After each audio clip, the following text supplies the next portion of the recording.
प्रभात महांती सभापति ओडिशा अस्थायी वन कर्मचारी संघ। आपण माने समस्त जानिचंती जे आमे दीर्घ वर्ष धरी जंगल विभागर पशु सुरक्षा वन्यप्राणी सुरक्षा काठ माफिया कबलू जंगल सुरक्षा वृक्षरोपण और तार सुरक्षा प्रमुख ऑफिस दफ्तर मध्य बहुत कष्ट सही काम करुचु। आमको डेली वेजेस रखा जाउची किंतु आउटसोर्सिंग रखा जाउची किंतु डेली वेजेस आमको दरमा दिया जाउची।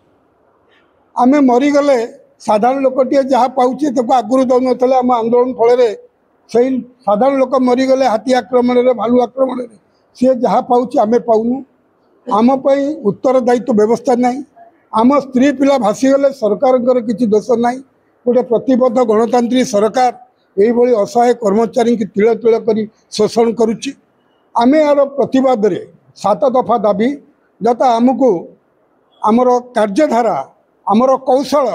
आमर विभिन्न प्रकार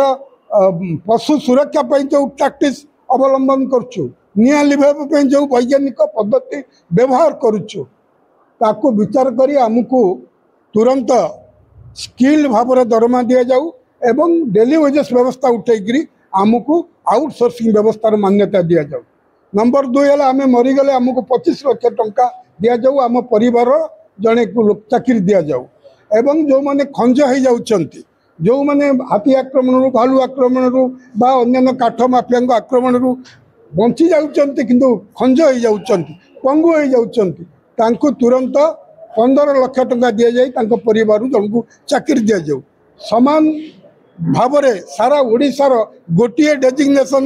वन कर्मचारी मानकर करा जाऊ और समस्त गोटे प्रकार इनफॉर्म दि जाऊ। सबुठारु दुखर कथा जंगल विभागर बड़ बाबू माने धला हाथी माने जो माने कोटी कोटी टंका लक्ष लक्ष टंका दरमा नौ सरकार किंतु आमको 6 मास 7 मास है दरमा दई ना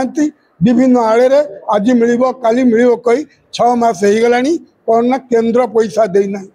केंद्र पैसा दबा पैसा आनिबा होची सरकार दायित्व तार कर्मचारी की तार वर्कमैन को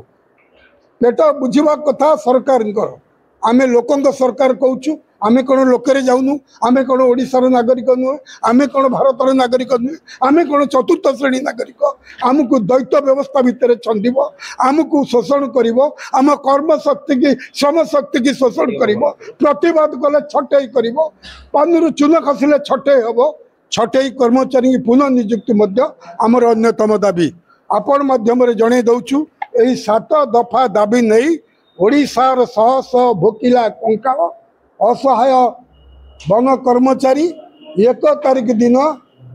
निजस्व दाबी रे अरण्य भवन जंगल विभाग मुख्यालय जोटी जंगल विभाग आईन तैयारी होउची जोटी जंगल विभाग बहुत धड़ा हाथी बिना काम बसी दरमा नौकरी ऑफिस आगे धारणा दबू जहाँ जंगल क्षति हम जहाँ वन प्राणी क्षति हम जहाँ आमर क्षति हम जहाँ विभाग क्षति हम से विभाग उच्च अधिकारी एवं सरकार दायी रही। मु Hemant Kar Bastia secretary general all outsourcing employees federation मोर सांबादिक सम्मेलन रखाई जे जो वन विभाग जी सब कर्मचारी अच्छा से जो डेली वेजेस दौन आउटसोर्सिंग रे काम करा जाउची किंतु तांको डेली वेजेस सालारी दि जाउची एटा गोटे निंदनीय व्यवस्था से जमी आउटसोर्सिंग जो सुविधा सुजोग पाउछंती से तुरंत दि जाऊ एमाने जो 7 मास है दरमा पाई ना तुरंत अविलंब सरकार पेमेंट करंतु आ जो आमर बाहर लोक जो मैंने छाती मारदेला कि बाघ ये कर मारदेला से बाहर लोक जमी दि जाऊ 10 लाख एमानकु कौन सही व्यवस्था दि जाव कि एमाने सुरक्षा दौरान अधिक 25 लाख गोटे लोक जदि कर्मचारी ड्यूटी समय मरीगला ताकू 25 लाख दि जाऊ गोटे साधारण लोक को 10 लाख दि जाऊँगी जड़े से व्यवस्था को सुरक्षा दौरा लोक से 10 लाख दि आम दाबी कराऊ जो मैंने सुरक्षा अच्छा जो कर्मचारी मैंने अच्छा ड्यूटी हाथी आक्रमण हो कि बाघ आक्रमण हो कि भालू आक्रमण मृत्युवरण कर 25 लाख दि जाऊ जो मानू पार्शियल माने ये होती से 15 लाख दि जाऊ ये आमर दाबी जदि पूर्ण आमर तो 1 तारिख में आमर अरण्य भवन घेराव कर हजार हजार संख्यार लोक आदिवासी उद्धार कराଯିବ। धन्यवाद।